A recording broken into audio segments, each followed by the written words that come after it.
계시록 2장 8절에서 11절입니다. 네, 오늘 제목의 말씀은 차이가 나는 클라스다. 클라스. 여러분, 클라스라는 말이 좀 생소하시죠? 클라스라는 말은 등급이라는 말로 쓰이고요, 계급이라는 말로 쓰여요. 그러니까 나는 너와 등급이 다른 사람이야. 그게 차이가 나는 클라스입니다. 여러분, 다름은 무엇일까요? 다름, 다르다. 이야, 이 집 다르네. 이야, 저 차 다르네. 자동차 다르네. 이야, 이 선수 다르네. 다르다 했을 때 그 다름은 비교되는 대상과 분명한 구별점이 있을 때 다르다고 이야기합니다. 즉, 차이가 있을 때라는 거예요. 여러분, 집의 차이는 뭡니까? 집의 차이. 뭐 가격으로 치면 강북 아파트와 강남 아파트는 가격 차이에서 이미 격차가 벌어지죠. 강남 아파트에 사느냐, 강북 아파트에 사느냐. 또 건설사의 차이도 있습니다. 어떤 회사가 지었느냐, 현대가 지었느냐, 포스코가 지었느냐. 그러면 차는요, 자동차는 뭐가 차이가 있죠? 엑셀을 밟았을 때 얼마나 시계 나가는가, 스피드에 대한 차이. 또 누군가는 스피드 필요 없어, 편안하면 최고야. 여러분, 고가의 차일수록 흔들리지 않는 편안함이 있어요. 그 차이가 있죠. 자, 그러면 선수의 차이는 뭘까요? 선수. 실력의 차이가 있습니다. 실력에. 모든 선수가 똑같은 시각과 시야를 가졌다면 동일한 선수가 될 거예요. 그런데 어떤 종목의 스포츠든 동일한 실력을 가진 선수는 없어요. 특출난 선수들이 있기 마련이에요. 그럼 그 선수들은 뭐가 차이가 나요? 뭐가 달라요? 90명의 선수가 똑같은 시야를 가졌다면 10명의 선수는 전혀 다른 시야를 가진 거예요. 그러니까 남보다 이 상황 판단력이 빠르고 공간을 만들어내는 능력이 뛰어난 거죠. 골도 있을 수 있겠습니다. 골을 얼마나 많이 넣는가 등등. 즉, 차이가 다름을 만든다는 거예요. 여러분, 선수라고 다 똑같은 선수는 없습니다. 자동차라고 다 똑같은 차는 없어요. 여러분, 회사의 직원도 똑같은 수준의 사람이 있지 않고 갭이 있어요. 차이가 있다는 말이에요. 내가 받는 급여가 저 사람보다 다른 이유는 많이 받는 사람과 적게 받는 사람과의 차이가 있기 때문이에요. 그게 실력이든 경력이든 노하우든 짬밥이든 그 차이로 내 계급과 내가 받는 급여가 달라지는 거예요. 한마디로 클래스가 달라지는 거예요. 등급이 달라지는 거예요. 여러분, 차이의 뜻을 보니까 뭐라고 얘기하냐면 가르치는 대상과 멀리 떨어지거나 전혀 다른 상황을 말한답니다. 차이라는 말의 뜻이. 그러니까 비교 대상과 전혀 멀리 떨어지거나 비교 대상과 전혀 다른 상황이 차이의 뜻이에요. 비교 대상과 같은 생각, 같은 실력, 같은 경력으로는 차이를 만들어내지 못한다는 얘기입니다. 멀리 떨어지거나 전혀 다른 상황, 이어야 차이가 나는 거예요. 비교 대상과 다르려면 그 대상과 확실히 구별된 도저히 같을 수 없는 멀리 떨어진 무언가, 전혀 다른 상황이 필요합니다. 여러분, 우리와 믿음을 가진 우리와 세상이 다른 건 뭐예요? 그러면 이 하늘 아래서 배고프면 밥 먹어야 되고 졸리면 자야 되는데 세상 사람과 안 믿는 사람과 믿는 사람의 차이는 뭐예요? 똑같이 돈을 벌러 나가고 똑같이 일을 해야 되고 똑같이 땀을 흘려야 되고 똑같이 임신해서 출산의 고통을 느껴야 되는데, 그러면 그리스도인과 비그리스도인의 차이는 어디서 나는가?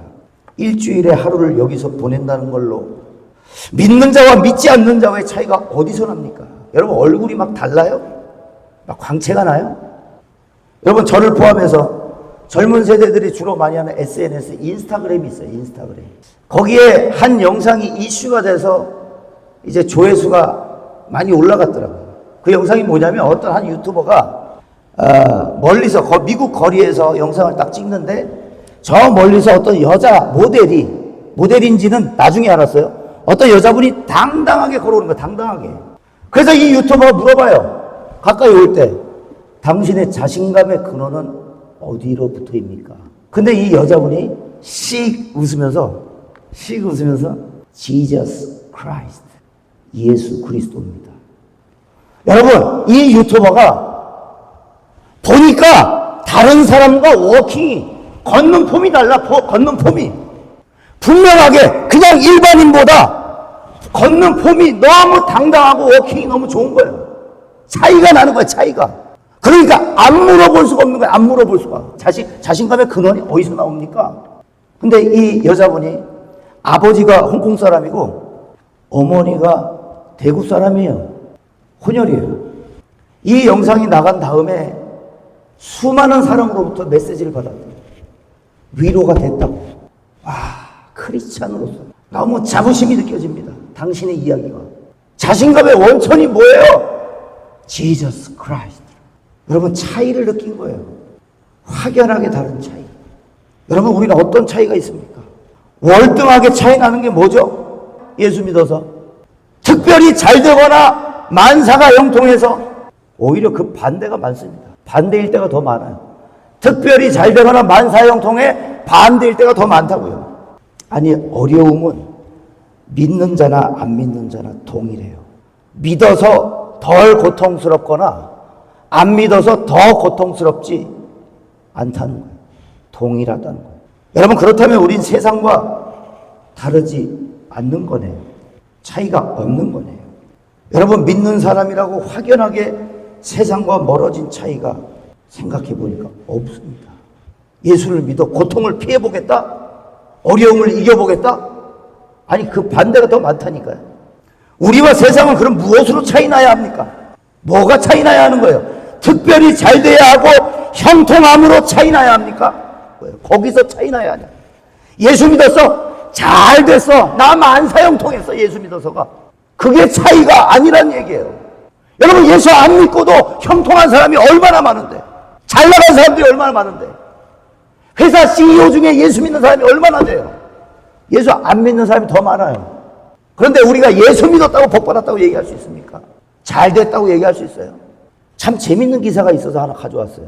3년 3개월 만에 방송 복귀한 풀소유 논란의 혜민 스님.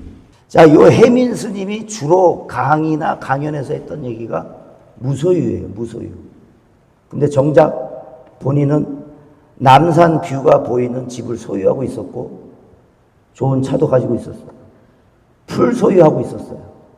무소유를 주장해놓고 풀 소유를 하고 있었어요. 그리고 그로 이후 3년 3개월 만에 방송에 복귀해서 뭐라고 하냐면 남들의 기대에 부응하지 못한 것을 죄송하게 생각합니다 라고 이야기했어요.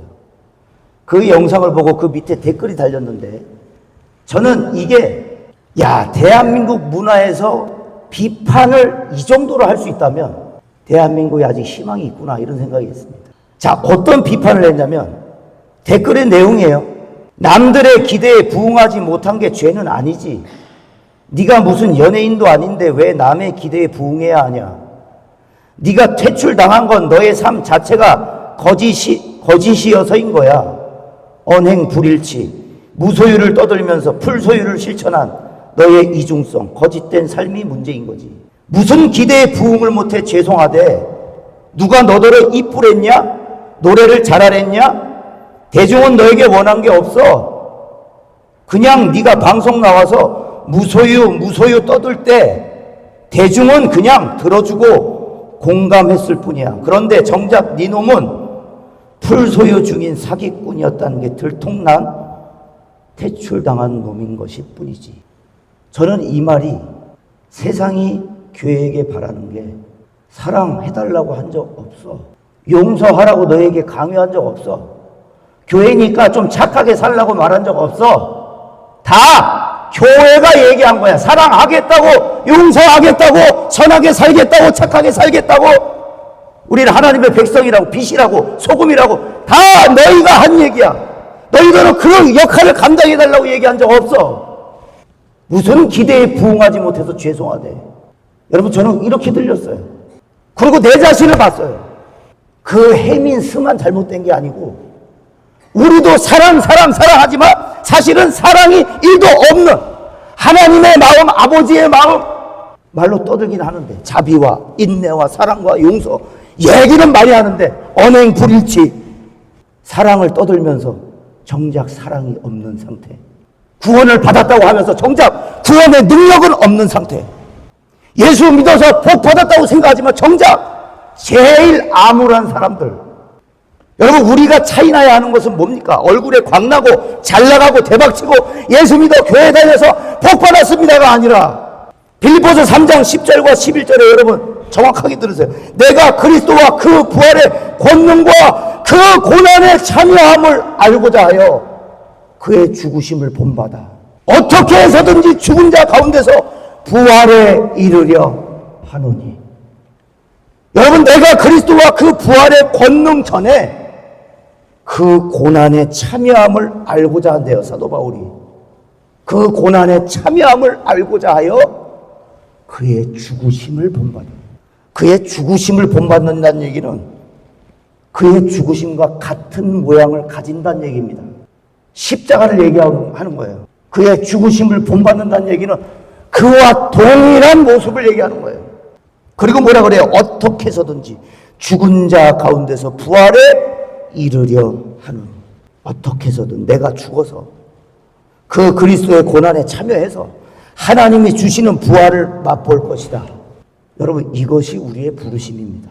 어떻게 해서든 죽은 자들 가운데서 부활을 맛보려는 것이다. 그 고난에 참여하고 그의 죽으심을 본받아. 그러니까 부활의 아침에 예수님 무덤을 방문한 여인들에게 천사가 호통을 치면서 어찌하여 산자를 죽은 자 가운데서 찾느냐 말씀하신 대로 살아나셨느니라. 할렐루야. 죽은 자만이 볼 수 있는 영광이에요. 아니, 죽은 자가 그토록 보려고 애를 쓰는 최고의 영광, 부활. 고난에 참여해서라도 그의 죽으심을 본받아서라도 똑같은 모양으로 내가 죽는다 하더라도 부활에 이르려 하는 것. 여러분, 어디에 기쁨이 있다고 생각하세요? 내가 가진 것, 내가 사는 집, 내가 이뤄낸 것, 업적, 내 클래스, 내 등급, 내 계급이 여러분 기쁨을 줄까요, 우리에게? 결혼식도 물론 우리에게 기쁨이 돼요. 축제나 행사도 우리에게 즐거움을 줄 수 있어요. 그런데 여러분, 사실은 사람이 제일 기쁠 때가 언제일까요? 가장 기쁠 때.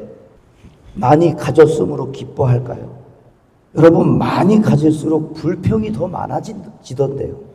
뭔가 크게 이뤄내서 기쁠까요? 더 이루고 싶어서 더 이루려고 괴물이 되어 가던데요. 수술실 앞에 1%의 가능성을 열어놓고 살아나기를 바라는 간절한 마음. 제발 살아나기를. 아니, 더 나아가 1시간만이라도 얼굴 보고 대화할 수 있기를. 아니, 30분만이라도. 아니, 1분만이라도. 살아서 만날 수 있기를. 여러분, 수술실 앞에 1%의 가능성을 열어놓고 기다리는 가족들의 마음은 그야말로 생지옥이죠. 이미 죽은 거나 마찬가지예요. 그런데 1%의 가능성을 소망하고 있더라는 거예요. 1%의 가능성. 의사가 나와서 수술 잘 끝냈습니다. 회복되기를 기다립시다. 1%의 가능성인 줄 알았는데 수술 잘 끝났대. 얼마나 큰 기쁨이었어요, 여러분. 대학 붙은 거? 자식이 수능 점수 많이 높은 점수 받은 거? 아니에요. 잃었다가 찾은 거. 할렐루야. 없었다가 얻은 거. 쏟았다가 다시 주워 담은 거. 여러분, 그게 기쁨이에요. 여러분, 장례식을 보세요. 조문을 하러 온 사람들로 가득합니다. 그런데 누구도 다시 살 것이라고는 생각 안 해요. 기대를 안 한단 말이에요. 그냥 받아들여요. 죽음 앞에서. 왜? 거기선 한 번도 기쁨을 찾아본 적이 없어요. 소망한 것이 이루어지는 일을 장례식에서는 한 번도 본 적이 없어요. 곡소리는 많이 들었어요. 아이고, 아이고, 이제 가면 언제 오나. 소망을 해봐야 아무 소용없다는 것을 우리는 알지만, 우리 마음 한켠에 산다면, 만약 저 관문을 열고 산다면, 일어난다면, 그게 30분이라도, 그게 1분이라도, 이렇게 하겠다, 이렇게 해드리겠다, 이런 시간을 보내겠다, 이걸 해주겠다, 1시간만이라도 산다면. 그러니까 여러분, 인간은 죽음에서 소망을 찾고 있어요. 사실은 죽음을 이길 수 없다는 것을 너무 잘 알아요. 그럼에도 그런 우리의 소망이 뭔지 아세요? 죽음을 이기기를 바란다는 거예요. 죽음을 이겨줄 무언가가 있었으면 한다는 거예요. 죽음 앞에 가서야 소망이 필요한 줄 안다는 거예요. 부활이 필요한 줄 안다는 거예요. 소망이 있었으면 좋겠다라고 생각하는 거예요. 죽음 앞에 가서야 부활이 필요하구나. 한 시간만이라도 부활이 필요하구나. 부디 올 수만 있다면 다시 돌아오라. 다시 호흡할 수 있다면, 아니 한 달이라도, 아니 일주일이라도, 아니 딱 하루라도 돈은 얼마든지 줄 테니 살려라. 살려만 달라. 살아있는 지금이 사실은 소망입니다. 내가 지금 호흡하고 있는 이 순간이 소망의 연장선이에요. 지금이 소망이에요. 지금이. 지난주에 참 시청역에서 큰 사고가 일어났죠. 16명의 사상자를 냈고 9명이 죽었어요. 자신이 죽는다는 건지도 모르고 죽었을 거예요. 아마. 저도 참 그런 사고를 당하면 어떤 마음일까. 세상을 떠난 아들의 이름을 목 놓아 불렀다고 합니다. 어머니가. 한 아버지는 아들의 죽음에 하늘만 쳐다보았다고 합니다. 승진해서 기뻐하던 직장 동료의 사망 소식을 들은 직장 동료들은 하늘이 무너졌다고 이야기합니다. 여러분, 소망은 누구에게 절실하게 필요해요? 어둠에 있을 때 더 그래요. 어둠에 있을 때, 절망적일 때, 인간의 힘으로 안 돼서 하늘만 쳐다볼 때, 그리고 죽을 때, 죽음이라는 것을 알았을 때, 한 번만 돌아온다면, 한 번만, 한 시간만, 호흡만이라도 달고 나온다면 생명을 우리는 소망하게 되더라는 겁니다. 그러니까 죽음 앞에서 내 위치도, 내 등급도, 내 클래스도, 내 재력도, 의사 인맥도, 강남 병원도, 강남의 집도 아파트도 소망이 될 수는 없는 거예요. 우리가 그걸 잘 알아요. 그게 소망이 아니라는 거 너무 잘 알아요. 사랑하는 여러분, 뭐가 차이를 냅니까? 우리와 세상은. 믿는 자와 믿지 않는 자의 차이는 뭐가 나기에 그들과 우리가 다르다고 말할 수 있을까요? 여러분, 죽음 앞에는 클래스고 등급이고 계급이고 무색해진다고 말씀드렸어요. 내가 어떤 등급이냐, 어떤 사람이냐, 얼마나 좋은 집을 가졌느냐, 얼마나 많은 재산을 소유했느냐도 아니라는 거예요. 사실은 우리가 소망을 두고 살아요. 근데 거기에 소망을 두고 산다고요. 좋은 집에, 좋은 차에, 재력에, 내가 이뤄낸 업적에, 내 성과에 내 소망을 두고 산다고요. 학생들만 봐도, 학생들만 봐도 수능 성적 때문에 스스로 목숨을 끊을 정도로 점수가 소망이야. 점수가. 참 제가 하나님 앞에 감사한 건 뭐냐면, 시험 점수 때문에 시험 든 적이 지금도 없어. 지금도. 아니, 교수님이 저한테 물어봐요. 아니, 우리 차 학우님은 점수에 별로 관심이 없으신 것 같아요? 별로 관심 없습니다. 죽자고 덤비고 싶지 않아요. 그 점수에. 잘 받으면 뭐 할 거고 잘못 받으면 뭐 할 거예요. 여러분, 죽음 앞에 가서야 우리가 다 동일한 줄 알아요. 백전백패. 이기지 못한다는 것. 지금까지 인류 역사에 단 한 번도 이긴 사람이 없다는 것. 그래서 죽음 앞에 간절히 우리는 소망해 보는 거예요. 한 번만 돌아오라고. 한 번만 시간을 달라고. 한 번만 시간이 있으면 이걸 해주겠다고. 여러분, 오늘 본문의 핵심은 죽도록 충성하라. 면류관 준다가 아닙니다. 그러므로 헌신하고, 그러므로 봉사하고, 그러므로 헌금해라, 이 말이 아니에요. 충성을 강요하는 말씀으로 주로 많이 써요. 헌신해야 된다, 봉사해야 된다. 여러분, 그런데 주님이 서머나 교회에 충성을 강요하고 헌신시키려는 의도가 아니라 핵심은 오늘 본문의 8절입니다. 계시록 2장 8절 다 같이 읽습니다. 시작. 서머나 교회의 사자에게 편지하라. 처음이며 마지막이요 죽었다가 살아나신 이가 이르시되. 할렐루야. 죽었다가 살아나신 이가. 여러분, 우리가 가진 믿음의 핵심이 이겁니다. 이거. 죽도록 충성해라. 생명의 면류관을 주겠다가 아니라 죽었다가 살아나니. 이게 우리와 세상의 차이를 만들어요. 클래스가 다르게 이게 만드는 거예요. 이게 등급이 다르게 이게 만드는 거예요. 그분이 누구라고 말씀하시는 거예요? 그분은 사망을 이겨보신 분이에요. 여러분, 사망을 이겨보신 분이 서머나 교회에 충성을 요구하시기 전에, 헌신을 말하기 전에, 순교를 요구하시기 전에 죽었다가 살아나신 이가 지금 말씀하신다. 여러분, 이 믿음 위에 서 있습니까? 생명의 멸류관을 받으려고 하는 게 아니라, 상급 받으려고 하는 게 아니라, 내가 죽도록 충성해야 되는 이유가 어디예요? 죽었다가 살아나신 이가 말씀하신다. 죽음을 이겨보신 이가 말씀하신다는 거예요. 부활하신 이가 말씀하신다는 거예요. 부활시키실 수 있는 분이 말씀하신다는 거예요. 그러므로 죽도록 충성하라. 저는 8절만 읽고 이 8절을 묵상하면서 이게 최고의 위로구나. 여러분, 이게 위로가 되세요? 계시록의 7교회 중에 딱 2교회, 그 중에 오늘 서머나가 칭찬받습니다. 칭찬받는 거예요. 그런데 이 8절을 읽다가 이게 너무 위로가 되는 거예요.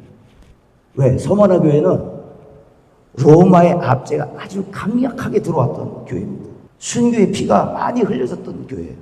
그리고 지금 예수님께서 너희의 성도들이, 마귀가 너희 성도들을 감옥에 10일 동안 가둔다는 얘기를 해요. 물론 10일은 상징적인 숫자예요. 상징적인 숫자. 정말 10일 동안 가둔다는 얘기가 아니라 상징수입니다.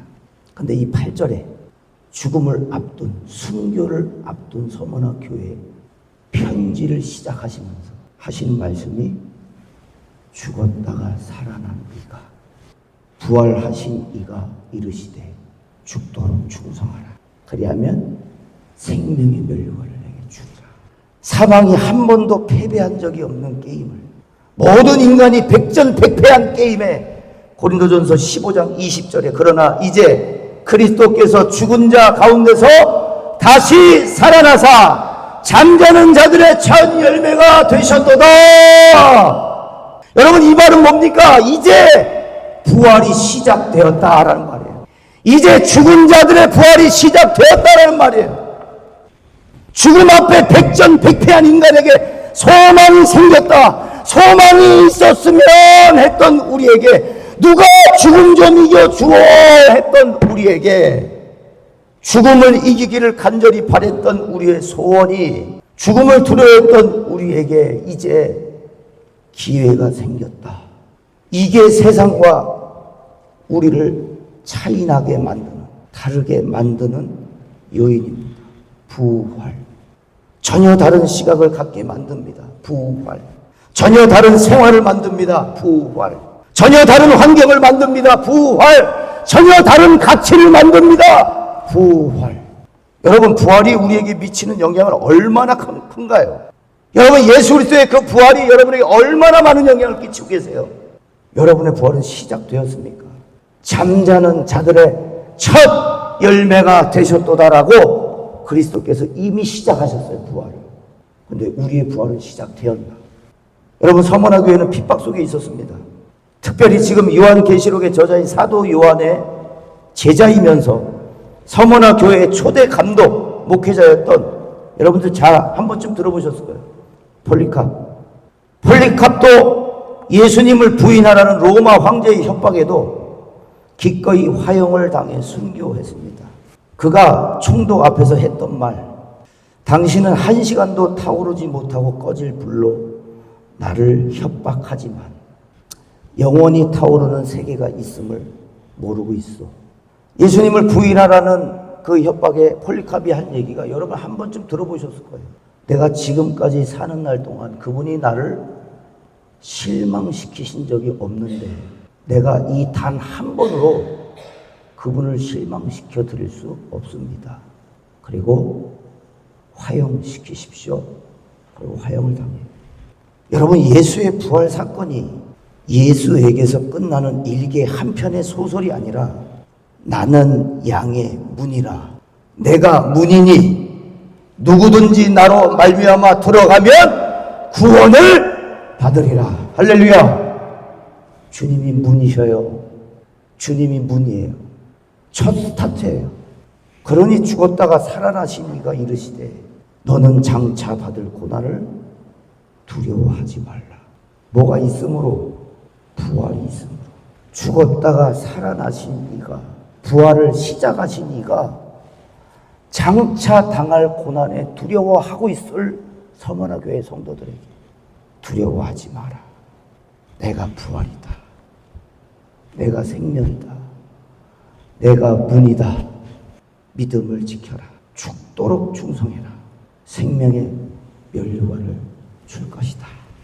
여러분 부활을 믿습니까? 부활을 믿는다기보다 1년에 한 번 교회의 큰 축제로 절기로 알고 있지는 않습니까? 1년에 딱 한 번 기억했다가 1년 내내 까먹는 게 부활 아니에요? 사실은 부활을 믿는다는 것은 이 성경책 안에 그리스도가 부활했대. 무덤의 문이 비었대. 무덤이 비었대. 살아나셨대요. 끝나면 안 되고 어디까지?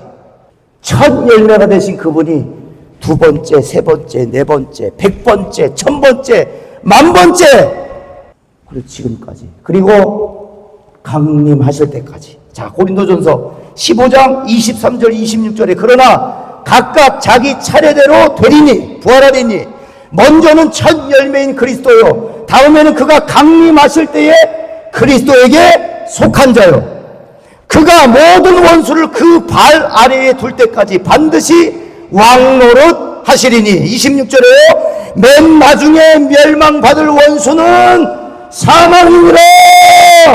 여러분 성경이 우리의 원수를 정확하게 짚고 있어요. 뭐예요? 맨 마지막에 멸망받을 원수는 사망이에요.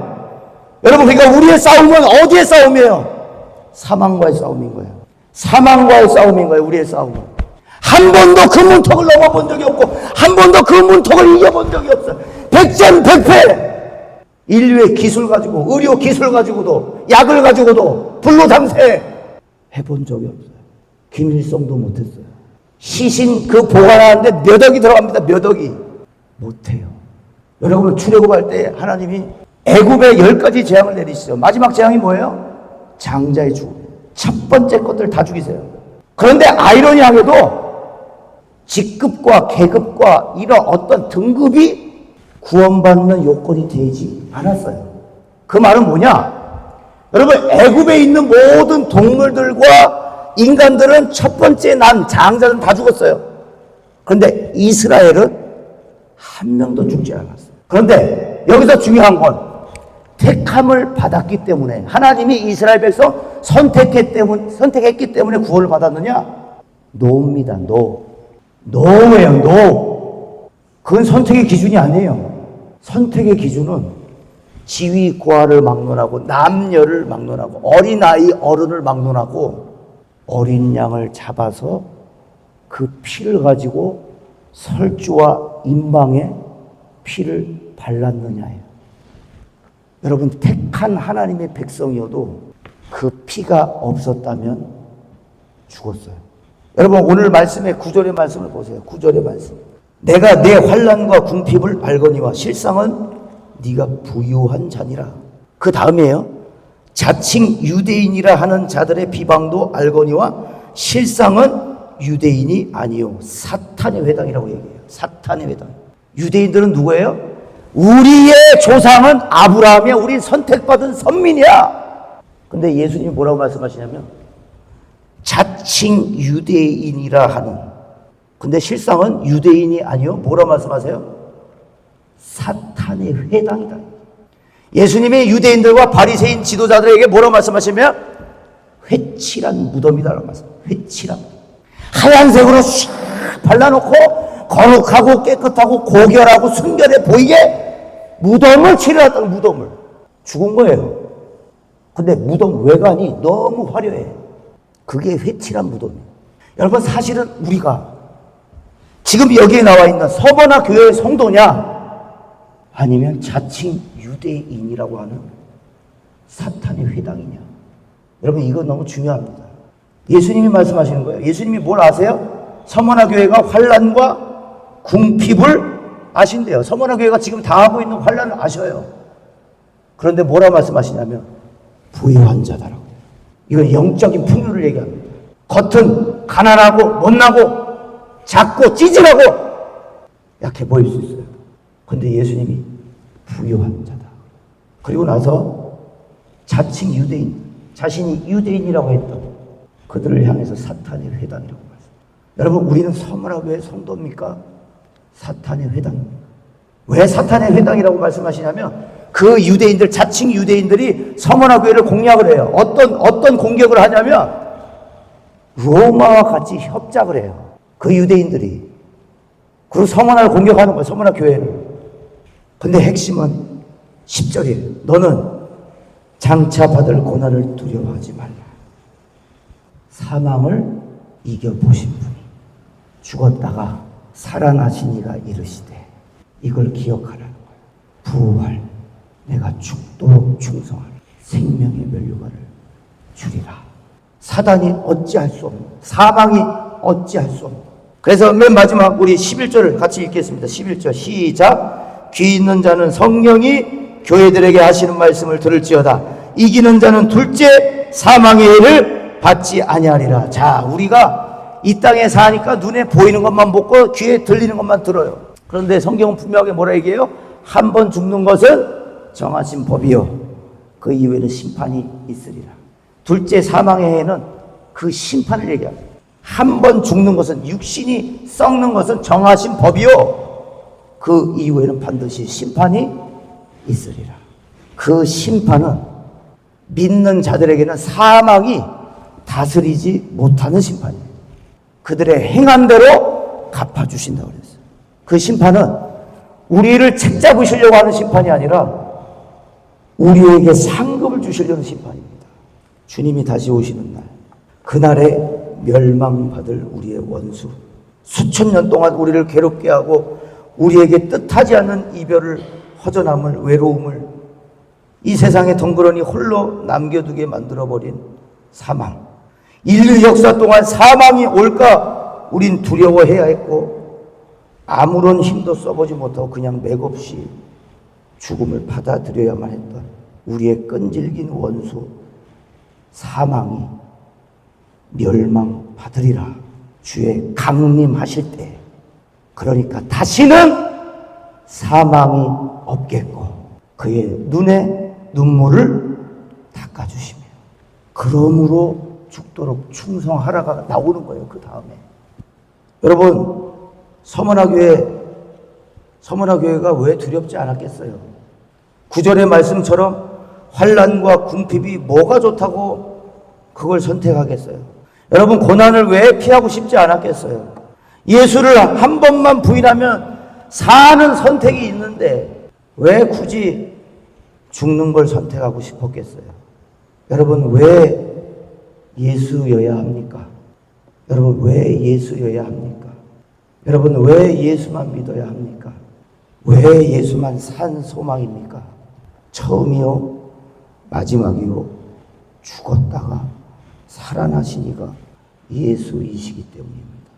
사망을 이겨보신 분이 그분 한 분밖에 없기 때문에 우린 그걸 믿는 거예요. 무덤에 그 시신이, 무덤이 비었다는 것을 믿는 거예요. 여러분, 우리의 이 죽음이 끝이 아니라는 것을 믿는 거예요. 여러분, 부활을 믿는 거예요. 부활을 믿으면 우리의 삶의 가치관이 달라져요. 어떤 한 의인이 아니라, 어떤 학자가 아니라, 어떤 위대한 유명인이 아니라, 어떤 대기업 CEO가 아니라 죽었다가 살아나신 이가 말씀하셨다면 세상이 좋아졌고 의료기술이 발전했고 신기술이 발달하고 먹고 살만해져서 더 이상 신이란 존재는 필요 없어진 것 같아요. 신의 도움이 필요한 영역이 점점 사라져가고 있어요. 그건 교회도 마찬가지예요. 그만큼 기도 안 해요. 60년대, 70년대, 80년대 그만큼 기도하지 않아요. 왜? 이젠 해볼만 해요. 살아볼만 하다고요. 그냥 산에 올라가고 주여 주여 주여 부르지를, 그 시간이 너무 아까워요. 다른 방법이 더 많아요. 살 방법이 더 많다고.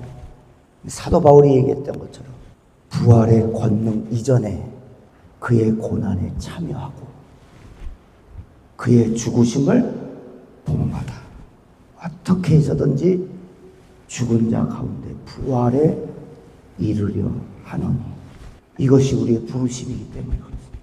이것이 우리의 부르심입니다. 여러분, 우리의 삶도 마찬가지예요. 아까 10일을 말씀드렸어요. 아까 우리 10절을 보겠습니다. 마귀가 장차 너희 가운데 몇 사람을 오게 던져 시험을 받게 하리니 너희가 10일 동안 환난을 받으리라. 날짜적으로 10일을 얘기하는 게 아닙니다. 이 10일은 페이라조라는 말로 타락시키기 위해 유혹하다라는 말. 10일 동안 시험을 받게 하다는 말은 타락시키기 위해 유혹하다는 말이에요. 그리고 이 10일은 상징적인 수인데 로마 권력이 한시적 권력이었던 것처럼 제한된 힘이나 기간을 뜻할 때 10일이라는 완전수를 씁니다. 상징적인 수예요. 이 10일은 완전한 고통을 의미해요. 그리고 동일하게 제한된 시간을 말해요. 여러분, 우리의 삶이 고난이 완전한 고통으로 올 거예요. 예수를 부인해, 그럼 살려줄게. 부인 안 해? 그럼 화형이야. 완전한 고통으로 다가올 거예요. 주님 오시기 전에. 그런데 여러분 기억해야 되는 건 뭐냐면 이 10일은 완전한 고통 플러스 무슨 의미? 제한된 시간이에요. 여러분, 우리는 그 시간을 지금 살고 있는 거예요. 완전한 고통 플러스 영원하지 않을 시간. 반드시 마지막에 있는 시간. 그러므로 죽도록 충성하라.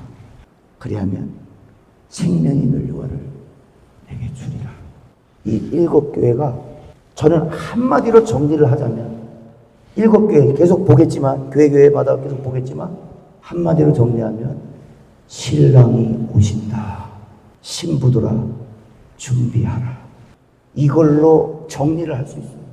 신랑이 오는 소리가 들리니 신부들아 개헌하라. 십자가